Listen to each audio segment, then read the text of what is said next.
Alright, now that kids are comfortable, they're familiar with base 10 blocks, and they're starting to use the base 10 chart, writing down values, and they're starting to develop a sense of place value. I think the next logical step is to play a game I like to call Race to 100. Actually, it's not that I created the game. It's a very popular base 10 activity, one that my professor, Dr. Sarah Hines, taught me, and it's pretty popular. It's out there on the web. So basically what you need is you need your base 10 charts, you need base 10 blocks, and you need dice.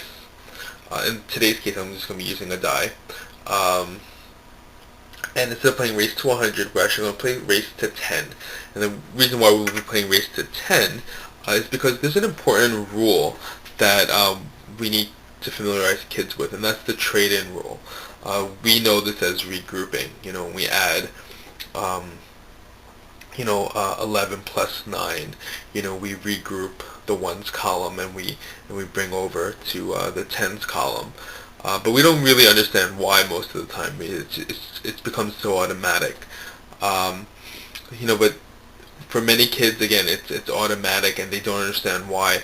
But working with the base 10 place value sheets and base 10 blocks and playing the game helps understand the ideas behind regrouping. So the game is Race to 10.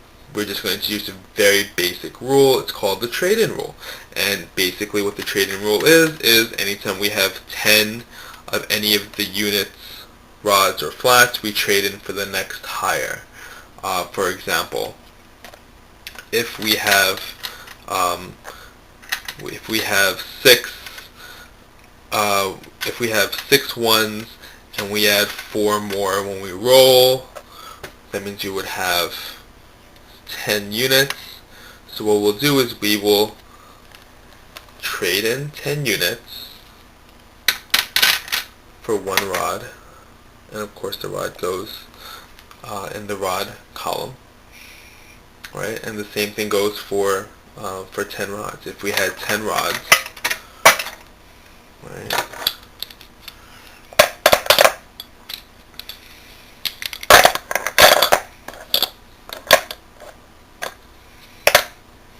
What we'll do is we'll trade in 1 higher, which is a flat.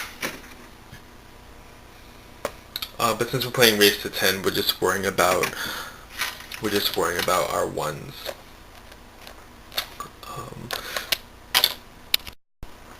So now the kids know the rule. We have 2 place value sheets, 1 for each player, and we have a die. So first person will roll 4. I'll add a 4. Right? And then the next person rolls whatever they get. And then it's my turn again. I roll 5. So I'm going to pick out 5. 1, 2, 3, 4, 5. And then what I'll do is I will count 1, 2, 3, 4, 5, 6, 7, 8, 9.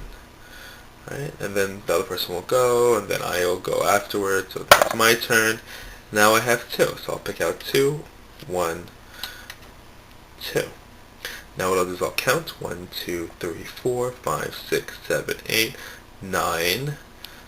Now when I add my first one, there's 10. Trade-in rule. Always emphasize trade-in rule. It'll take a while before it becomes automatic with kids. So we know that when we get 10 units, we trade in for 1 rod.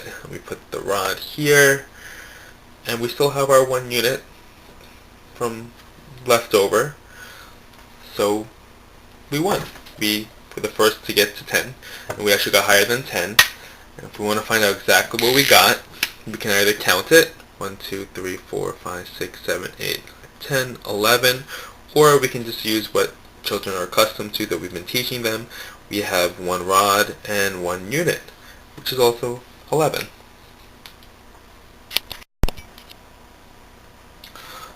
Once kids are comfortable with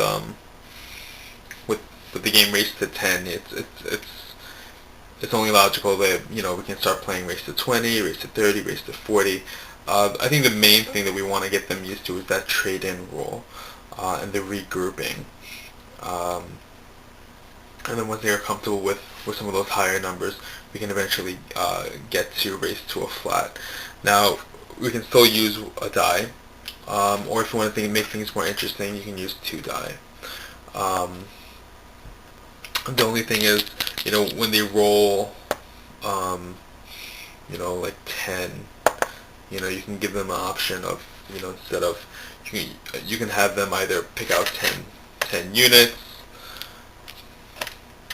do the whole regrouping, one by one with the ones in the ones place, or you can just model to them that that 10 is the same thing as 1 rod, right? 10, 6 plus 4 is 10, 7, 8, 9, 10, 1, 2, 3, 4, 5, 6, 7, 8, 9, 10, and we can just add that to our rods. Just write down over here, so we have 2 rods, now it's 21, or if they roll 11 or 12, they could always have a rod, which is 10 and 1, and they can just put that instead, or they can count it out, whichever way works for them. But to have them recognize 11 as 1 rod and 1 unit is an important step.